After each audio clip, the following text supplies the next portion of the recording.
I'm very pragmatic about what does it take to make life work. But what I want you to know is Australia, of all the places on the face of the earth, when I was talking to my client, he was saying, Tony, of all the places on earth, there's one place you'd pick to have a great quality of life with your family that will weather the storm the best, it's Australia, by far.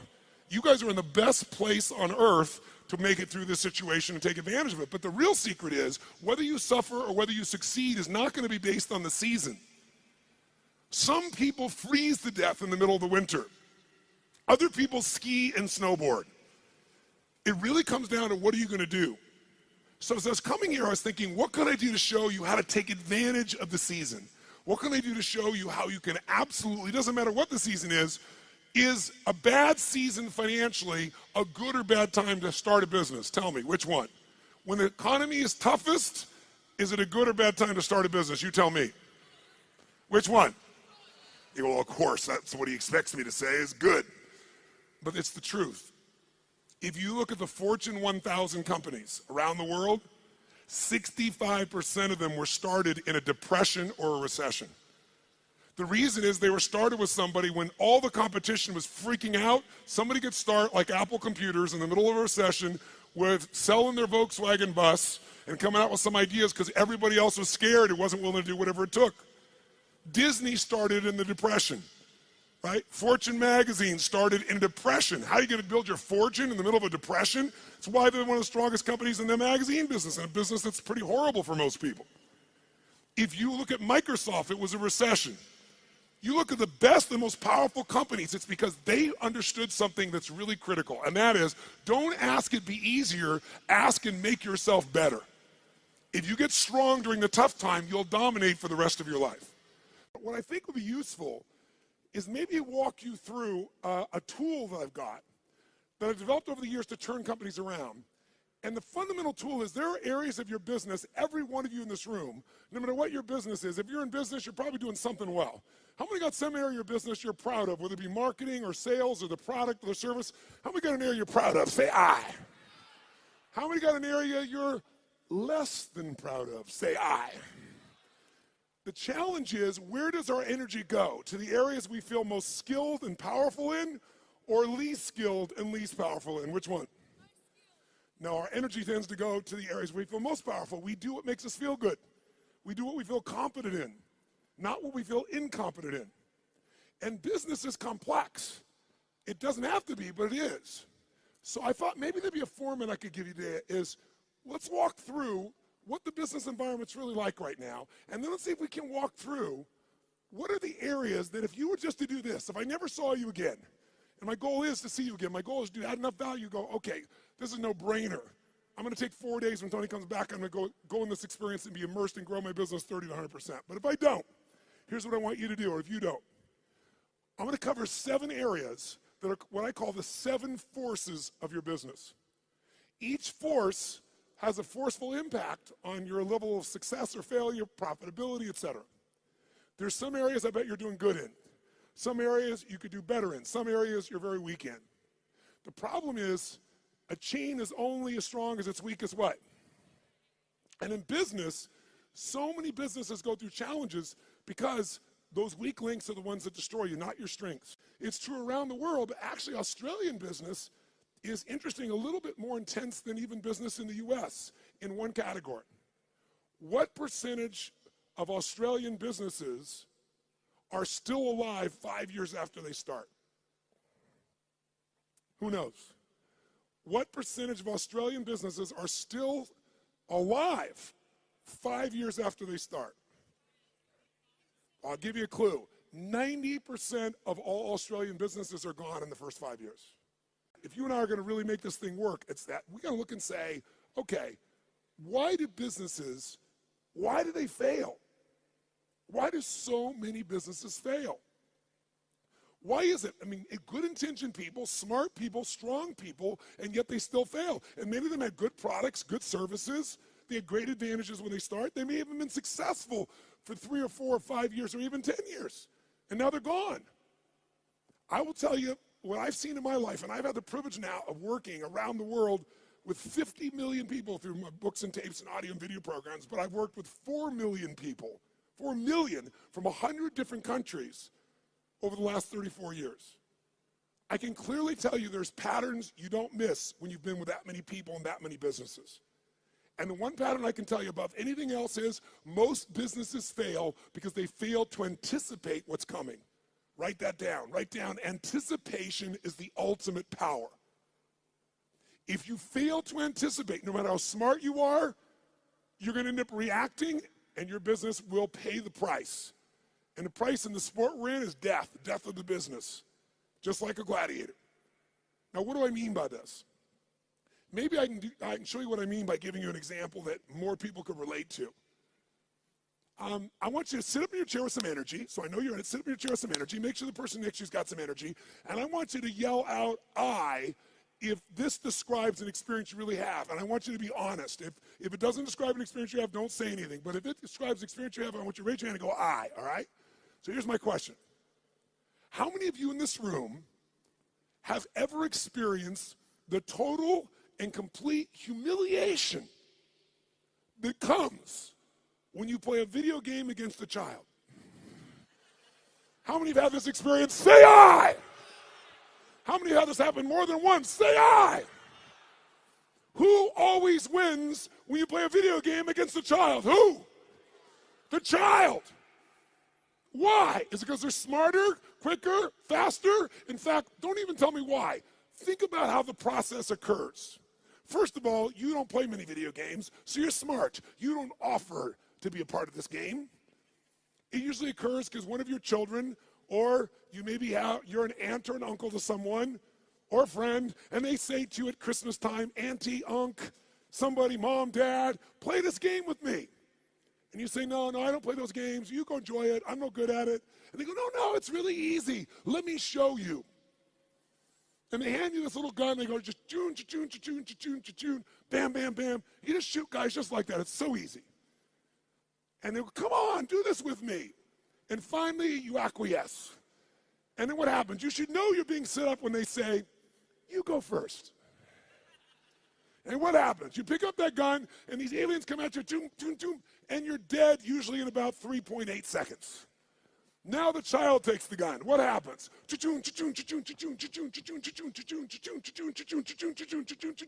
And about 45 minutes later, you get your second turn. Who knows what I'm talking about here? Say I.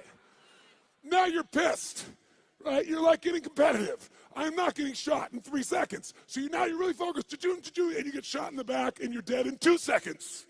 The kids, 45 minutes later, you get your third one. The kid scores 480 million points, you get 3. Who's had this experience? Say I. Why does the child always win? Is it because they're younger, faster, smarter, more flexible? Their minds are wired this way. No, listen to me. The child always wins because they played this game before. And because they played the game before, listen to me, key words, they know the road ahead. And if you know the road ahead, you have the ultimate advantage over everyone around you. You must know the road ahead. Why? Because when you know the road ahead, you can anticipate. Write it down again. Anticipation is the ultimate advantage in business and in life. Anticipation, when you know the road ahead, you know what's coming. When you know what's coming, you can anticipate. When you can anticipate, what's the benefit of anticipation? When you anticipate, you're ahead of the game. If you're not anticipating, what do you have to do? React. And when you're in the game of business and you react, you're going to die. It's that simple. I don't care who you are. I don't care how long you've been in business. If you find yourself reacting, you're going to die. You're in business and you didn't anticipate some of the challenges coming up with technology, and all of a sudden it eats you up in a week, in a month. What you built 5, 10 years ago disappears. Who's seen this happen and knows what I'm talking about is real here? Say I. So we're talking about the most important skill of all here. Anticipation, because otherwise you're reacting. Why does the kid succeed? They played it so many times. Guess what they know when the game starts? First bad guy's here, second bad guy's here, third bad guy's here. They don't wait, they anticipate, and they take control.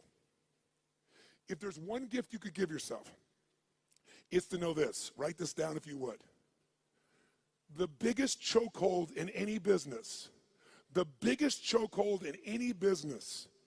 is always the owner/leader. It's the owner-leader's psychology or skills. The biggest chokehold in any business is the owner and leader's psychology or skills. Your mindset, what eats you up is you don't know what's coming. You don't have the skill to handle what's coming because you don't know it. Or you're so beat up psychologically, emotionally by what you've been through, you can't find the answer. So as a result, you end up with a story that limits you. You end up in a state that limits you. What's stopping the business, another way of saying this is the story, the state, and the strategy of the owner or the leader. If you change that owner or leader's state, story, and strategy, you change everything. If you don't, they're not going to succeed. So Bill Gates is a gutsy bastard. Bill Gates has a lot of, the guy took big risks. He was at Harvard, had a great education set up, wasn't doing so good, but he read a magazine article about the first personal computer called the Altair. And as he read it, he said, you know what? I think this is the future. He anticipated the changes that would come in the future. But he had guts and he took a risk. That's why he's who he is. He called the guy up and he said, listen, I see you got this new computer. You guys need software for that. He said, I've written software for it that'll make it run perfectly. Was that true? Yes or no? It's total bullshit. He made it up. He was just being gutsy and saying, if I tell the guy I've got software and he says, come see me, I'm going to figure out how to do it. Pretty ballsy. Sure enough, the guy said, bring it to me in 3 weeks. So he had 3 weeks to come up with software between he and his partner. And he worked around the clock. And literally, when he went to Altair in New Mexico to show this software, he didn't have a computer to test it on. He didn't know if it was going to work for sure. Thank God for his future, it worked. It was a gutsy, risky thing. He invested all his time and energy. He blew off his school. He did everything. And thank God for him, it worked. But that didn't make him wealthy. You know what made him wealthy? Something called MS-DOS. MS-DOS was software that he did not write. He bought MS-DOS that made him $3.5 billion for $50,000. Bill Gates bought it for $50,000 from somebody else. He saw IBM and he was studying his competition. And he said, they think they're in the computer business, and I think the computer business is going to become a commodity at some point in the future. I want to control the intelligence that controls those computers. So what I'm going to do is I'll offer the software and I'll just go buy it from this kid over here. Now, $50,000 is a huge sum of money. Most business people don't have guts, they don't take risks, and they don't invest. He said, I got to do this. Rolled the dice, got it locked up, went to IBM and convinced them. Now, IBM wanted it. What did IBM want to do? They wanted to buy it from him. He said, no, I'll rent it to you. They said, no. He said, look, you're not in the software business anyway. You're in the computer business. You don't want software. Software changes. You don't know that area. Let me do this for you. The biggest strategic, remember I said your life is controlled by your what? Decisions. That decision made him wealthy. That decision for IBM made them a has-been in a short number of years. You have to anticipate the shifts. Am I making sense with you here, yes or no? So, what's the solution? The solution, listen to me, is constant and never-ending improvement on the areas that control the success or failure of your business. Constant, never-ending improvement. It doesn't have to be huge, but it has to be constant. Incremental improvements in the areas that matter on a regular basis, and you will dominate as long as you also anticipate. So let me give you 7 real fast because I'm on tight on time. Let me give you the first of the 7. Let me show you how it works. I'm going to start with the end in mind. If you're going to be successful in business, the end outcome, what makes somebody successful in business is not that they make a sale. If all you do is make a sale, you made a little money. To have a business, it has to be sustained. To be sustained, you have to build clients, or at a minimum, what I would call raving fan clients, raving fan customers. Now, why is the target of all business a raving fan customer? Well, first of all, what makes a human being wealthy in financial terms? What will make you wealthy is only one way to get wealthy and stay wealthy. Add more value to other people's lives than anyone else can possibly do. If you add more value than anybody else, you will have people be a raving fan of your product, service, or company. And raving fans are the best marketing in the world because today, nobody pays attention to advertising unless it's shocking. And even then, it doesn't necessarily sell the product. What sells products today is people telling people this is the best shit you can get. How many agree with me on this right now? Say aye. And you can't buy that word of mouth. You can only deliver it by delivering such an incredibly valuable experience or product or service that people tell everybody about it. The first key to getting to that target, if we're gonna grab hold of our energy and we're gonna race towards this target, is you have to do step number one. Step one in a business is you got to know where you really are. You got to know where you really are, and you got to build what I call a business map. Now, what do I mean by a business map? Well, think of it this way. How many of you in this room have a 5-year business plan right now for your company? 5-year business plan, raise your hand. Now, a group of 9,000 people, I'm seeing maybe a dozen hands. The reason you're seeing a dozen hands is because even if you have to have a 5-year plan, it's bullshit. And I'm not being disrespectful. It's bullshit. Why is it bullshit? Everyone tell me. Why is a 5-year business plan in the world we live in today total bullshit? Why? Because the world is changing so fast, you have no clue what's going to be here in 5 years. You're kidding yourself. So what do? Throw up your hands and just hope it works out well? That's a disaster too. What you need is a business map. A business map means you understand the territory. You understand what's happening, where it's happening, so as you're moving along, you can adjust with that map to get where you want to go as the environment changes. The way you frame what business you're in to yourself is the single biggest limit in your business, and I promise you it's limiting who you do business with as well. You know, if you ask Peter Drucker, one of the greatest business geniuses of all time, he used to say, there's really only one question, maybe two in business. His question is, what business are you in, and how's business? You must control the meaning within yourself, within your team, and then the way you market it, but you can't do that until you're crystal clear what business you're in. And every 7 weeks, you should be digging in deeper to what business you're in, or you'll ask a third question. What business do you need to be in? Because let me tell you something. You didn't experience in 2008 in Australia what the rest of the world did, but you're going to experience some of what the rest of the world has experienced coming soon. You're going to experience it in your real estate market, you're going to experience it in your shares market, and you're going to experience some unemployment on a much larger scale than what you guys are uncomfortable with right now. It's coming. I'm not here to be Mr. Positive, and I'm not being negative. I'm saying it's coming, so you want to take advantage of winter, not let it freeze you to death. And you can, because when everybody else is scared and hesitating, if you're doing the things I'm showing you, you will take their market share and you will dominate. Even if you're a little guy, you can become a big guy in this time. Because the time in which things change is tough times. That's when little guys become big guys. Because the big guys are doing the same boring shit over and over again and they're not flexible.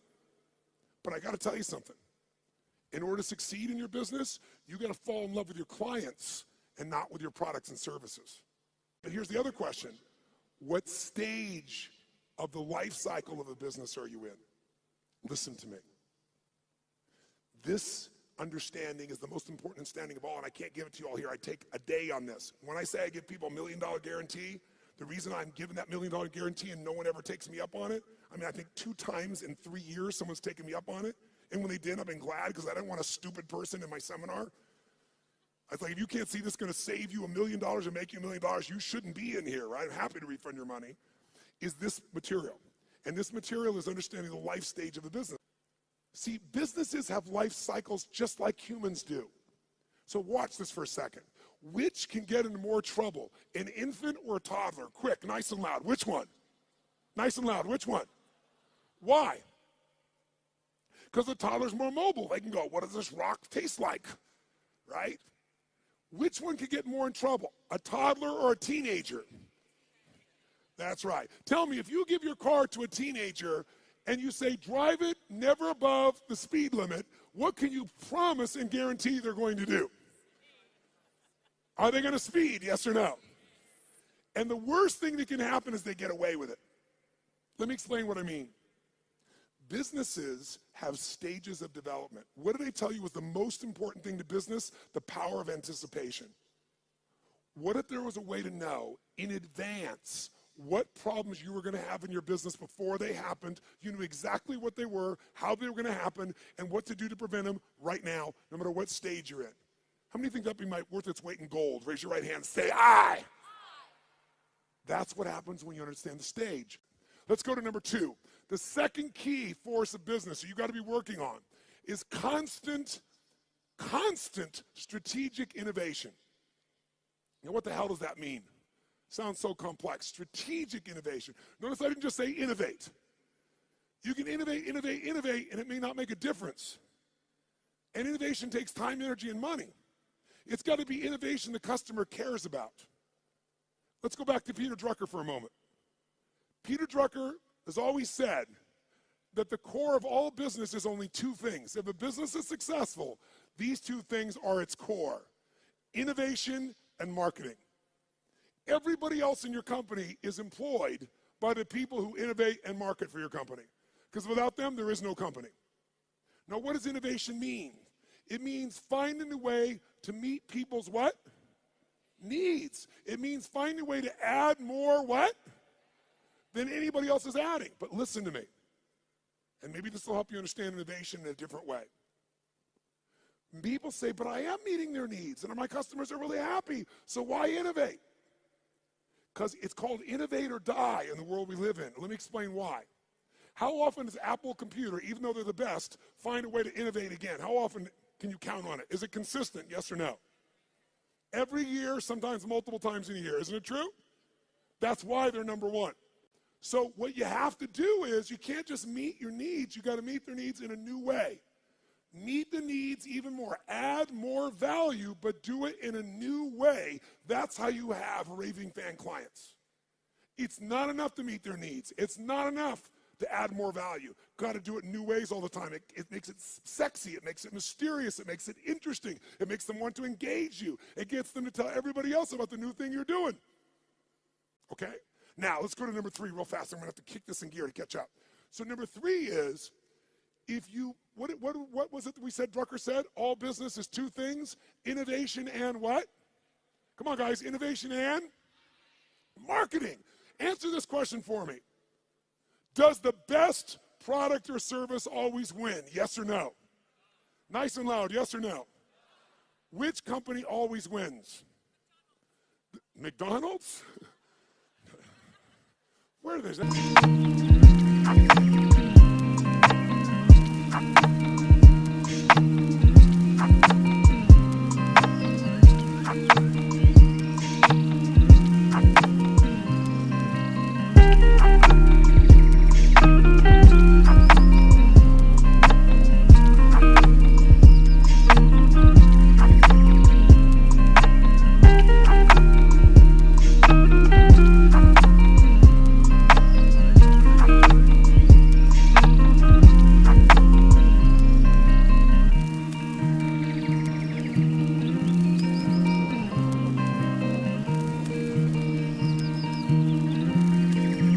Should come from. No, the best marketed product or service, for better or worse. And let's use McDonald's, okay, ma'am? That's a good example. Tell me something. Perfect example. Does McDonald's make the best tasting hamburger in the world? Notice we got a universal 9,000 person response. No. Is it the tastiest? Is it the best quality? Yes or no? But it is the best what? Marketed, as you would say, marketed in the world. I call it marketed. The point of the matter is, this company understands marketing, and even though they have a shit product, they got billions and billions and billions of people to eat that shit. Now, here's the problem with marketing today, and it's a significant problem. I want you to think about this. Does anybody know how many marketing messages the average person had to see 15 years ago, how many messages before they would start to seek you out to consider buying your product, where they would do something active to seek out your product? Does anybody know? 15 years ago, how many times did they have to see a message from you on average if you had a quality ad? The answer is 4. 15 years ago. Does anybody know what the number is today? 16. Now, what do you think that's done to companies' profitabilities? Add value. Does this make sense? Become an education marketer, become someone that does value, because then you become the valued expert, not a stupid salesperson. Because you're giving me something, and if you give me something, I want to give you something. I'd love to give you my business if you're going to give me something, but if you're just going to advertise, screw you. Raise your hand if you follow this. Say I. And then you don't have to go for 16 exposures. You can get somebody in 1 exposure, and they'll answer your emails, and they'll reach out to you, and you'll watch your business grow like you can't even dream. Force number 4 is the constant, never-ending improvement of sales and mastery systems. Sales mastery systems. Marketing is wonderful, but if you don't convert that marketing into sales, you don't have a business. Now, because of time, here's all I'll tell you on this one. We're going to give you that's valuable, that's simple. How about this? How many of you right now in this room have a business that's primarily done with no salespeople, all on the web? Raise your hand. No salespeople, all automated. Raise your hand if you have salespeople. If you have salespeople that work with you, the majority of you. If you have an automated business, no matter how good it is, you don't want a one-legged stool. A one-legged stool at one point can get in trouble and you collapse. You want at least 3 legs, and one of those legs, as a minimum, has got to be a sales team. Now, how can you grow, though, when you're a brand new small business or you've been around a while? Well, technology today allows us to be able to hire people to go to work for us literally 24/7, 365 all around the world. We literally have more than 150 people that work for one of my companies, all of which live in different parts of the world, all of which we know only by way of our experience of them, by way of Skype calls where we can see them and coach them, but we measure them better than the persons in the same room with us in the old days. We know what they're doing every moment. We know people are responding. We know everything because it's all fed to us by the web. We have virtual companies now. So if you don't have a lot of resources, we can show you how to get 3 or 5 salespeople in your little company, like these couple of guys here that right now are operators. What if you had 3 people that their entire life was about how to make sure they filled your business? Well, you wouldn't have 1 little location, you might have 5. But here's what I can tell all of you, just give you one quick hint in this area in the time that we got. Write down one thing. Great salespeople are not trained, they are found. Great salespeople are not trained, they are found and then trained to be even better. And this is coming from a guy that's trained 2 million salespeople in the world. I did that for 15 years. It's one of my jobs. Here's what I mean by this. Write down this phrase. Nature is the most powerful factor. Nature is the most powerful factor. If I was going to give you something in 2 seconds right now, I'd say it's this. If you're going to get a great person to sell for you, you can train somebody all day long, but their nature has to match the job. The 5th force you got to take control of, you've got to have constant anticipation. Remember that key word, anticipation? So you're not reacting, you're anticipating, you know the road ahead in 2 areas of your business. Legal, and I know you're not a lawyer, at least most of you, but you got to know where your risks are, and financial or accounting. Now, how many of you in this room as business owners hate accounting? If you're with me, brothers and sisters, can I have a hallelujah? However, unfortunately, even though you hate it, how many of you in this room have ever been bitten in the bum, so to speak, because you thought the numbers were one thing or they meant something or your cash was one level and it was another? Some accounting piece that really, really hurt you at the time. Who's had this experience before? Raise your hand nice and high. Say I. I want to tell you something. More companies go down because most of you in this room do not like accounting, and I do not want to sell you on being an accountant. What a boring-ass job. But I do want to sell you on knowing enough of this that you can run that accountant or that CFO. Because you still have to lead, and if you don't, you'll become part of the 99% that fail. I don't care how big, smart you are, I don't care how much your sales are. Learning how to manage your business includes the economics, and we take half a day and make it fun so that you can kick ass with any CFO or accountant, and you can ask them questions they don't know. Let me ask you 2 questions real fast. Question 1, how many of you have a specific day of the month that you always go through your financials and you never, ever miss on your business? Raise your hand. Keep your hand up and look around the room. It's not even 3% of the room that does this. That's why 99% go out of business. Remember I said in the beginning, what is the chokehold in the business? It's the psychology and the skills of the entrepreneur. If you don't develop the skill of knowing how to manage the finances, I don't mean write it down.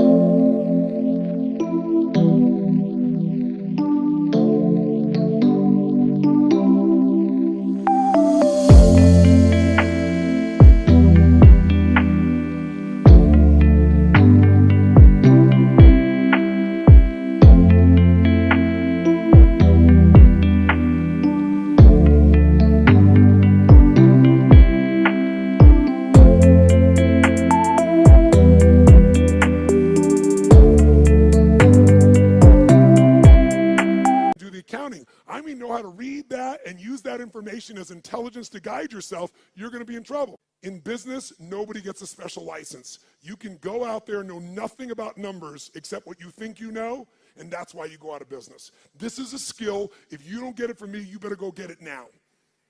But I can give it to you in a fun way in half a day of the 4 days, where you'll be able to read financials and find stuff your accountant's not finding. And then what you want to find is the intelligence that allows you to know how to run your business more effectively. I'll give you a little clue. Who here knows the 3 documents you've got to see every single month to run your business? Raise your hand if you know the 3 and can name them. Look around the room. Look at this. We got 9,000 people in this room, and maybe 20% of you even know the documents. You don't review them. You don't even know what they are. Here, I'll give you a little gift, something that took me 20 years to figure out. Little gift. If you got a business that has a 20% margin of net profit, and most of you probably have a margin less than that. Some of you maybe more than that. But if you have that and you just cut 12% of your costs, 12% of your costs on a 20% margin company, you'll grow your profits by 50%, meaning you'll have a 30% margin. If you want to, listen to me, you want to grow your profits 50%, all you have to do is cut 12% of your costs. But you're never going to do that when you don't even look at your own financials. Let's go to the next one. Finally, number 6. Number 6 is, what if I said to you there was treasure in your business, and that treasure is just waiting for you to come by and pick it up? But you got to dig for it. But if you pick it up, it's going to cost you nothing. What if I said to every one of you in this room, no bullshit, no hyperbole, no exaggeration, in the next 6 to 12 months, 18 months at the outside, in a tougher economy even, you could grow your business 30 to 130%, no exaggeration, no hyperbole. And it's not going to cost you any more money to do it. When I say it's not cost you any money, let me be honest.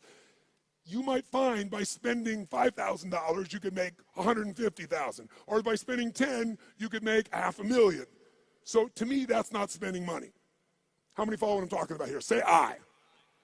That is this skill. This is my strongest skill. This is why companies call me in to do turnarounds. This is why my companies are where they are through all the economies and all the countries I've been in, all the industries.